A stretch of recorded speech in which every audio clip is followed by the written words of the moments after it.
자, 중일 여러분 반갑습니다. 오늘은 정비례와 반비례 그 두 번째 시간입니다. 자, 지난 시간까지 우리가 정비례와 반비례의 식을 배웠고, 그 다음에 그래프가 어떻게 그려지는지, 그 그래프 그려지는 특징들을 배웠다면, 이번 시간에는 우리가 실제로 문제를 풀어봄으로 개념을 잡는 그런 시간 갖도록 하겠습니다. 자, 칠판을 보면서 한번 선생님이 설명해 보도록 하겠습니다. 칠판 보세요. 자, 먼저 정비례 관련된 문제를 한번 풀어보도록 하겠습니다. 정비례 관련된 문제입니다. 자, y는 4x란 그래프와 y는 2분의 1x란 그래프가 만들어내는 요 각 안에 지금 사각형이 들어있다, 그죠? 자, 문제 한번 읽어볼게요. a와 c는 정비례 관계 그래프 위의 점이고, a와 c는 여기를 얘기하는 것이죠. 정비례 관계 그래프 위의 점이고, 사각형 ABCD는 한 변이 7인 정사각형이라고 했다, 그죠? 정사각형. 한 변의 길이가 7인 정사각형일 때, 점 A의 좌표를 구하여라. 단, X는 0 이상이고, ABCD의 모든 변은 좌표축과 평행하다. 그러니까, AB와 CD는 Y축과 평행하고, AD와 BC는 X축과 평행하다. 이 얘기를 지금 여기서 하고 있는 겁니다. 이게 조건이 주어져야 되겠죠, 그죠? 자, 그렇다면 한번 봅시다. 먼저, 우리가 점 A의 좌표부터 먼저 한번 보기를 바랍니다. 점 A의 좌표를 우리가 정해야 되거든요. 이 점 A의 좌표를.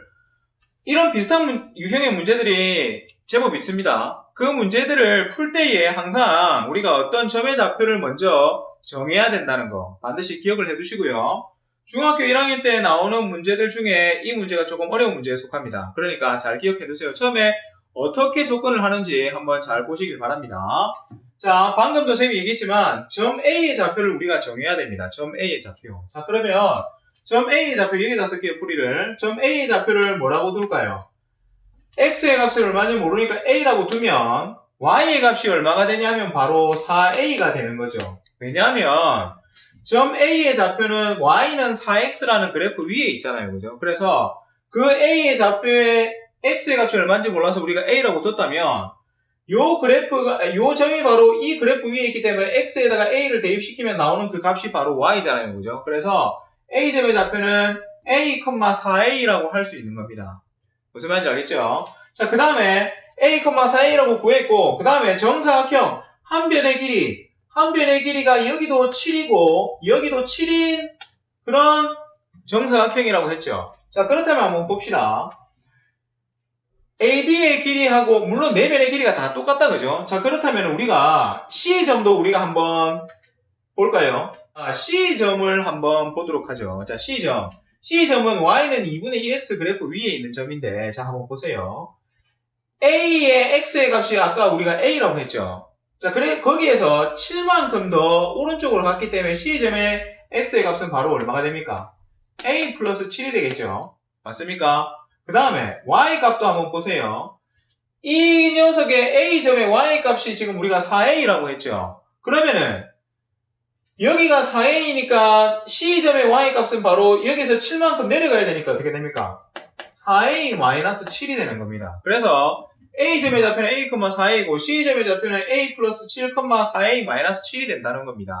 자, 그러면 이게 무슨 중요한 내용이겠냐라고 생각할 수 있는데 처음이니까요. 자, 어떻게 보는지 한번 잘 보세요. 그래프 위에 점이 있기 때문에 우리가 이 점의 좌표들을 어디에다가 대입을 시킬까요? 이 두 점의 좌표를 그래프에다가 대입을 시킬 겁니다. 왜냐하면은 그래프 위에 있는 점의 좌표이기 때문이죠. 자, 그래서 C점의 좌표가 이렇게 나왔으니까 여기 이 식에다가 한번 대입을 시켜볼까요? X 대신에 A 플러스 7, Y 대신에 4A-7을 한번 대입시켜 볼게요. 4A-7은 2분의 1 곱하기 A 플러스 7과 같다. 요거를 방정식으로 나타낼 수 있잖아요, 그죠? 자, 그러면은 한번 봅시다. 전개하면은 2분의 1A 플러스 2분의 7이 되는 것이죠. 이게 4A-7입니다. 맞습니까? 이항시키면 4A-2분의 1A는 2분의 7-7 7이 아니죠. 플러스 7이 되겠죠, 그죠? 자, 그러면 이 녀석은 어떻게 되냐? 2분의 7A가 되나요? 2분의 7A. 그 다음에 얘는 2분의 21이 됩니까? 따라서 A 값은 3이 나오네요. 3. 맞습니까?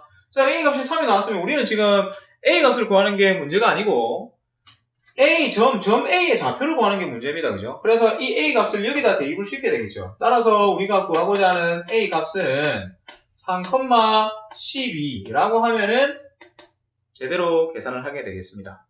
어떻게 푸는지 아셨죠? 자, 그 다음에 반비례 관계에 대한 내용을 한번 풀어보도록 하겠습니다. 반비례 관계에 대한 내용.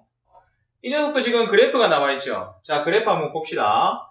지금 반비례 관계 그래프가 나와 있는데 점 P가 바로 Y는 X분의 A라는 그래프 위에 있다. 그죠? 자, 문제 한번 읽어볼게요. 점 P는 Y는 X분의 8, 이때 X는 0보다 커야 되겠죠. 이 그래프 위의 점이다. 직사각형 OOAPB의 넓이를 구하라 라는 문제가 있습니다. 자, 한번 보세요. 그러면 아까 우리가 정비례 관계 문제 할 때도 했었죠. 뭘 했었냐면 그래프 위를 지나는 점의 좌표가 어떻다고요? 그래프 위에 지나는 점의 좌표가 만약에 주어진다면 그 점의 좌표를 그래프 식에다 대입시켜서 우리가 문제를 풀었죠. 자, P도 요 점 위에 있기 때문에 우리가 요 점 P의 X의 값을 모르니까 점 P의 X의 값을 우리가 A라고 합시다. 그러면은 여기에 이 점 P가 바로 요 그래프 위에 있는 점이기 때문에 여기에서 X의 값을 A라고 두면 Y 값은 자연적으로 A분의 8이 된다는 걸 이제 우리가 알 수 있습니다. 맞죠? 점의 좌표를 우리가 A분의 8이라고 구했습니다. 자, 그럼 잘 보세요. 우리는 지금 구해야 되는 게 뭐냐면 직사각형의 넓이를 구해야 됩니다. 맞습니까? 직사각형의 넓이를 구하는 공식은 가로 곱하기 세로죠. 각곱세. 그래서 여기에서 가로에 해당하는 게 얼마냐 하면 바로 A가 된다는 얘기죠. 왜냐하면은 점 P의 X의 값을 우리가 A로 둔다라고 했잖아요. 여기에서. 맞습니까? 자, 그렇다면은 세로에 해당하는 여기의 길이는 얼마가 되겠습니까? 그렇죠. 바로 Y의 값인 A분의 8이 되는 겁니다. A분의 8. 됐습니까? 의외로 쉽죠? 그러면 가로가 A고 세로가 A분의 8이니까 결국에는 A 곱하기 A분의 8을 하라는 얘기입니다. A 곱하기 A분의 8. 그러니까 이거 약분되잖아요. 그죠? 그래서 얼마가 되는 겁니까? 바로 직사각형의 넓이는 8이 된다고 할 수 있습니다. 맞죠? 자, 그 다음에 반비례 관계 그래프 문제 중에 톱니 문제가 있어서 선생님이 한번 가져와 봤는데요. 한번 보세요. 서로 맞물려 도는 두 톱니바퀴가 있다. 톱니가 12개인 A 톱니바퀴가 1분의 3바퀴 돌 때 톱니가 X개인 B는 1분의 Y바퀴 회전한다라고 한다. 톱니 B가 1분의 4바퀴 돌 때에 B가 톱니 B의 톱니수를 구하는 게 문제입니다. 톱니수를. 자, 그렇다면은 우리가 이 문제를 해결하는 데 있어서 중요한 내용이 하나 있는데 뭐냐면은 자, 톱니바퀴죠. 톱니바퀴. 톱니바퀴는 뭡니까? 서로 맞물려 돌아가는 내용이죠. 그죠? 서로 맞물려 돌아가죠. 그죠? 그래서 톱니바퀴의 톱니수와 회전수를 톱니의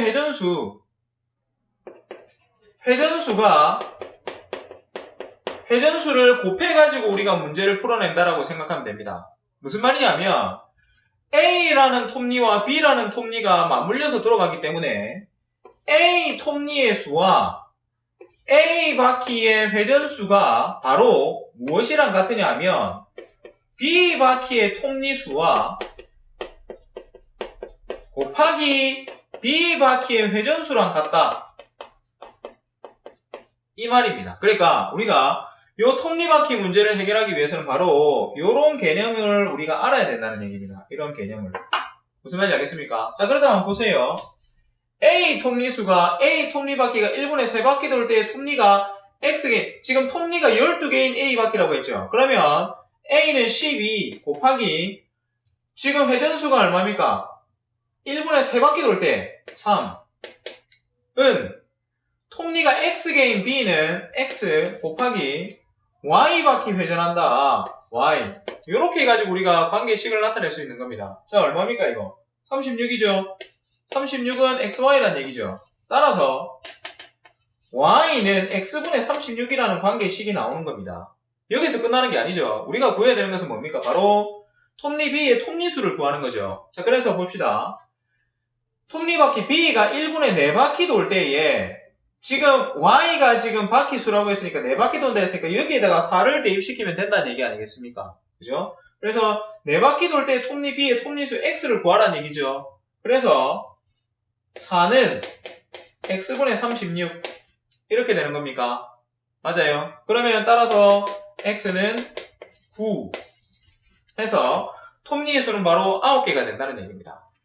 자, 이렇게까지 해서 우리가 정비례 관계와 반비례 관계에 나오는 문제들을 한번 다뤄봤는데 지금 선생님 푼 이 세 문제는 반드시 시험 문제 나온다 생각하고 공부를 하셔야 됩니다. 그리고 실제로도 출제 빈도가 높습니다. 그러니까 그래프에 대한 내용은 반드시 아시고요. 그 다음에 톱니바퀴 문제, 톱니의 특징을 잘 알고 이 문제를 풀어야 됩니다. 아셨죠? 그러니까 선생님이 어떻게 푸는지 문제를 잘 보고 우리 친구들 다시 한번 스스로 한번 풀어보고요. 선생님이 녹화하시면서 얘기를 하는데 뭐냐면 우리 친구들 선생님이 이렇게 만든 영상을 보면은 공부가 잘 되죠? 네, 아마 잘 될 겁니다. 근데 중요한 건 뭐냐? 여러분들이 이 문제를 이해했다고 해서 이 문제를 잘 풀리라는 보장이 없습니다.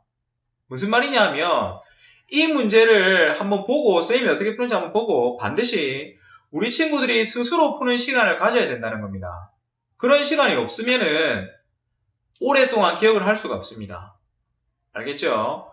우리 친구들의 이해를 돕기 위해서 선생님이 영상을 준비하는 건 맞습니다. 하지만 이 영상만 본다고 해서 공부가 다 되는 게 아니에요. 그러니까 반드시 기억을 하세요. 이 영상을 다 보고 나서 우리 친구들이 스스로 혼자 문제를 푸는 시간을 가져야 됩니다. 반드시. 무슨 말인지 알겠죠? 자, 그렇다면 오늘도 수고 많이 했습니다. 다음 영상에서 또 뵙겠습니다. 수고했습니다.